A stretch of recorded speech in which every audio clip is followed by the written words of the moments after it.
E aí pessoal, beleza? Será que o crente deve dar 10% do bruto, do líquido? Será que crente deve dar dízimo? Eu falo sobre isso no vídeo dessa semana.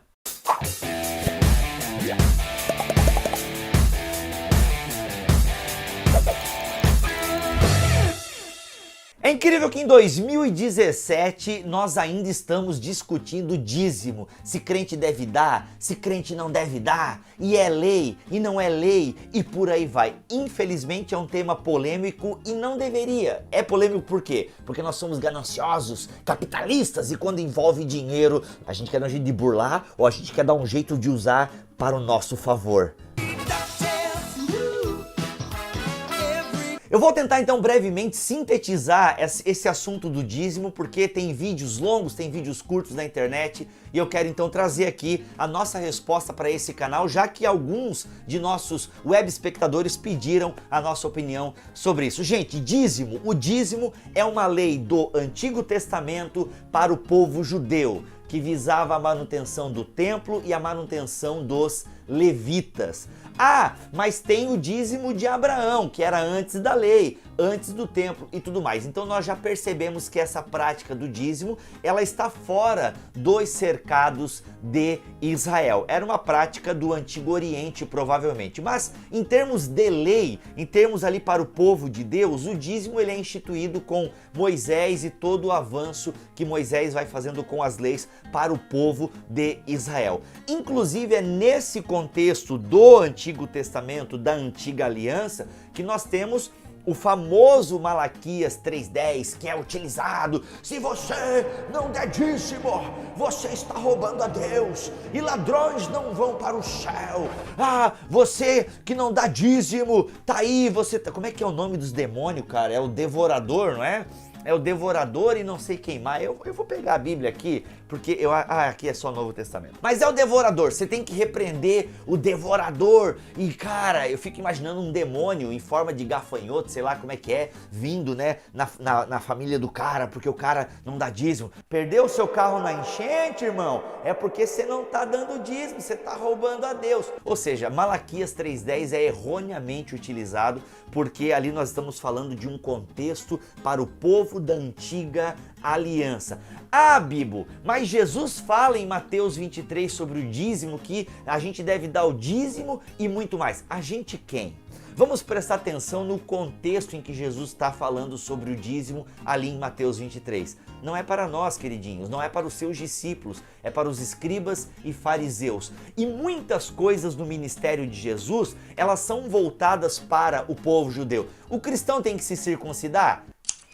Você não quer se circuncidar, né? Cortar aí a pontinha do Bilal, não quer? Pois é, Jesus se circuncidou. João Batista fez o voto do nazireado lá, uma prática do Antigo Testamento. Entre outras práticas que Jesus faz, e elas estão totalmente conectadas com a missão de Jesus para o povo judeu. Inclusive a questão do dízimo. É isso que muitas pessoas não entendem. Algumas coisas que Jesus faz é pensando no contexto do povo judeu, da Antiga Aliança. Jesus ainda está sobre a Antiga Aliança. A nova aliança só acontece, e a nova aliança diz respeito a mim e a você, a nova aliança só acontece na cruz, meu irmão. Só acontece quando Jesus morre, o véu do templo se rasga, ali começa a nova aliança.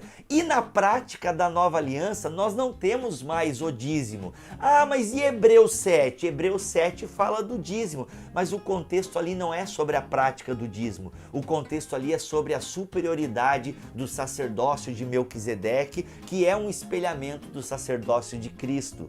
Então, nas duas passagens que nós temos o dízimo no Novo Testamento, são um para falar para os judeus, uma prática que os judeus devem fazer, e na outra está sendo citado somente como exemplo para falar da superioridade do sacerdócio de Melquisedeque. Mas aí vem a pergunta: o crente tem que dar o dízimo então? É bíblica a prática do dízimo? Gente, o crente não tem que dar o dízimo se ele está pensando com a cabeça da velha aliança, por obediência, porque estou repreendendo o devorador. Essa prática não pertence ao povo cristão.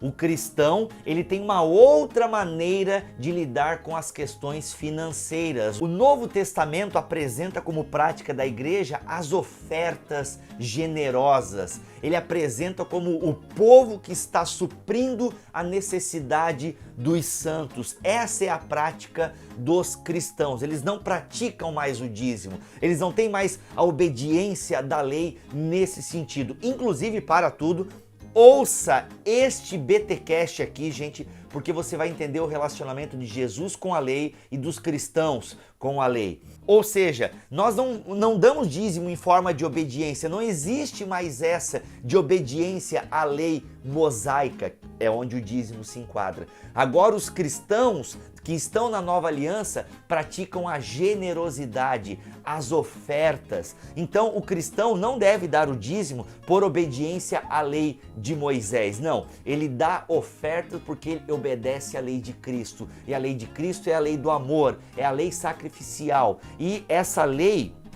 ela é o que? Praticada pela igreja. Em 2 Coríntios capítulo 8 e 9, Paulo fala muito sobre oferta. E o Novo Testamento incentiva, então, nesse sentido, a prática da oferta. Olha como Paulo começa 2 Coríntios capítulo 9. Ora, quanto à assistência a favor dos santos, é para isso que serve a oferta, a assistência aos santos. Então ali inclui o quê? As dificuldades da igreja, o sustento do obreiro que é digno do seu salário, os pobres, as viúvas. Então existe, né, um direcionamento para esse dinheiro e é incentivado. Paulo vai falar, oferte, semeie. Inclusive ele vai dizer no versículo 7, tá? Cada um contribua segundo tiver proposto no seu coração, não com tristeza ou por necessidade, aquela barganhinha. Eu tô semeando muito porque eu quero colher muito. Tá pecando, varão. Não com tristeza ou por necessidade, porque Deus ama quem dá com alegria. Então a oferta é uma prática de alegria. Fora que a oferta, ela também testifica um coração grato, um coração que não é avarento, que não está apegado ao dinheiro e às coisas deste mundo. Então é mais do que 10% na mentalidade do Novo Testamento. Tudo pertence a Deus, para a glória de Deus. Então, o Novo Testamento não está preso a 10%. Ele está preso ao quê? Às necessidades da igreja local, às necessidades dos santos. É para isso que nós devemos ofertar. E se a gente vai entendendo a prática da igreja primitiva, a oferta deve ser constante e deve ser o quê? Conforme o seu coração. Ou seja, e um coração que é discípulo de Jesus, ele não vai aguentar os outros tendo necessidade enquanto ele está comendo um salmãozinho, filé mignon. Não, ele vai compartilhar, ele vai distribuir os seus bens, ele vai compartilhar aquilo que ele pode e com alegria, não por necessidade, não por barganha. E uma igreja que pratica o dízimo, ela está pecando, ela está errada? Não, depende.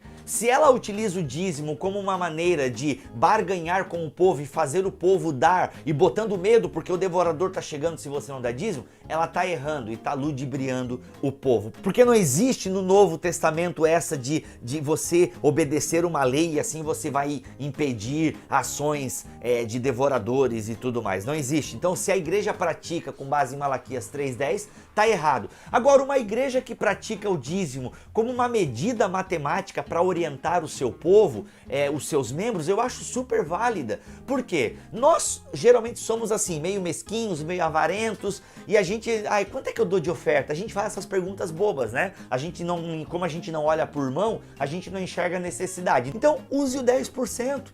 O 10% é uma medida que Deus usou na antiga aliança, e como não tem nada no Novo Testamento que proíba o crente de dar o dízimo, é uma prática saudável até para orientar os seus membros, né, enquanto eles devem dar. Só que quem se prende ao 10% também está errando. Não, eu dou 10% ali, tá bom, e tal. Lembre-se, é conforme a necessidade dos santos. Se a igreja pratica para esses fins de organizar, saber quanto entra, até mesmo para o crente poder se policiar, super válido. Se a igreja utiliza como uma maneira de ludibriar os seus fiéis, de arrancar dinheiro do povo, citando o Antigo Testamento, tá errado e é meio complicado. Mas fica o princípio bíblico do dízimo, ele é válido, que ele quer dizer o quê, gente? Deus te dá um monte de coisa, tira um pouco aí para ajudar a obra de Deus. por favor, né? O princípio do dízimo, ele permanece. E aí, o que é que você acha? Você é dizimista? Você doa generosamente? Você é um ofertante com coração?